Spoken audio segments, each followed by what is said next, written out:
to run for Congress. Like, why? Aren't you sick of the trouble you already have in Harrisburg? Isn't that miserable enough for you? Why do you want to go to Washington, D.C.? And kind of got thinking about that, and what I figured out is that's actually the wrong question. Why do you want to go to Congress? As Sharon and I learned of Lou Barletta, Congressman Barletta's plans to run for the U.S. Senate, and by the way, I'm strongly supporting Congressman Barletta in his run for the Senate. We desperately need him in there to knock out Senator Bob Casey and get a good person like himself in that Senate leadership role. But as we learned of his plans, we started thinking, like, gosh, this is something that we have to consider. And the question that we were wrestling with was not so much why do we want to run or why do I want to run, although it's a joint decision. The question as we talked and prayed about it became not really a question of what we want, but a question of what is our duty? What is our duty? I've spent the past 7 years battling for you guys, for the hardworking taxpayers in Harrisburg. I've been fighting as hard as I can. I've made a positive difference. I know I have. I've felt that. I've been told that. And although I don't win every battle, I've been part of winning a lot of battles on your behalf as taxpayers. And in that experience, I've learned that I've been able to stand up under the pressure from leaders, from governors, even governors of my own party, trying to twist my arm. And I've stood up. I've successfully stood, and I'm still here as 7 years later as a strong, solid conservative advocate and a strong, solid conservative vote on the issues in the House. There's a constant pressure there to keep growing government, to keep spending more and taxing more, and still in the fight to stop that. So with Congressman Barletta leaving his congressional seat, it hit me like a ton of bricks that I have a duty to bring that same fight for you to Washington, D.C. And I don't really have a choice. I don't want to go to Washington, D.C., but I have a duty to go because I've been tested for 7 years in Harrisburg, and I'm still willing to go to the wall for you guys, the taxpayers. And I don't know about you, but right now, I'm extremely frustrated with what I see happening. Very frustrated.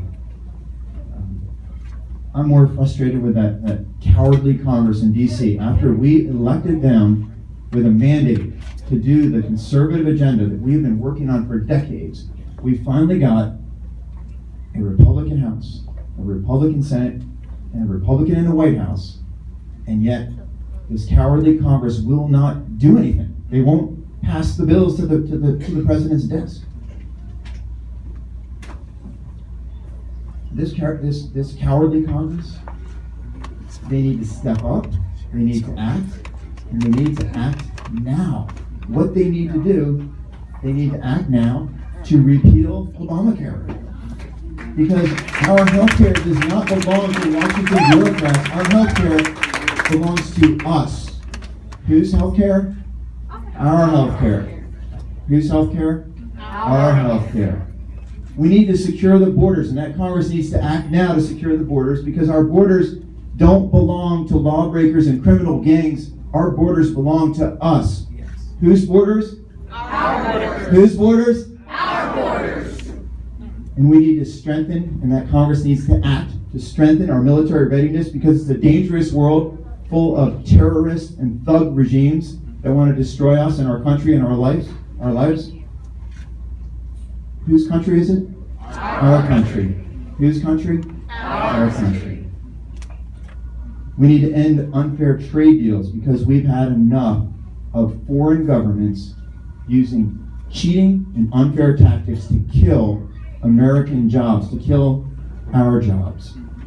Whose jobs? Our jobs. Whose jobs? Our jobs. Whose jobs? Our jobs.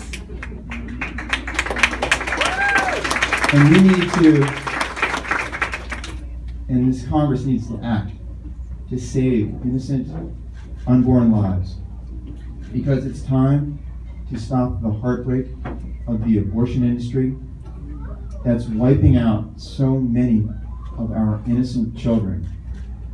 And whose children, yes, they are our children, American children, being wiped out.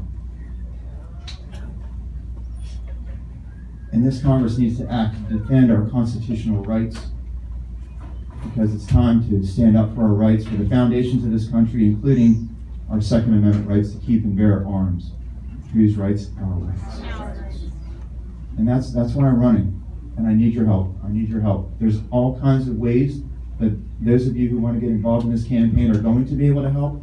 We're going to need support. We're going to need people who are going to put out signs, knock on doors, work at polling places.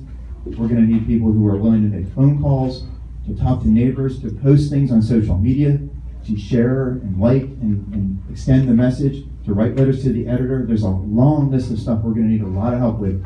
This is a district made up of 9 counties, parts of 9 counties. It stretches from 1 county away from Maryland in the south to 1 county away from New York in the north. So this is going to be a daunting challenge for me and our campaign, but also for every other campaign. So only way we're going to be able to win is to just outwork the other campaigns. We're also going to need monetary support, financial support. At least one of the candidates that's already announced is a candidate with very deep pockets, and I don't have that. I don't have that. So we're going to be relying on people to contribute financially. We need that to get our message out and to be able to compete effectively. And so far, that's already been going very well. I'm going to need your prayers. This is going to be stressful. It already is stressful.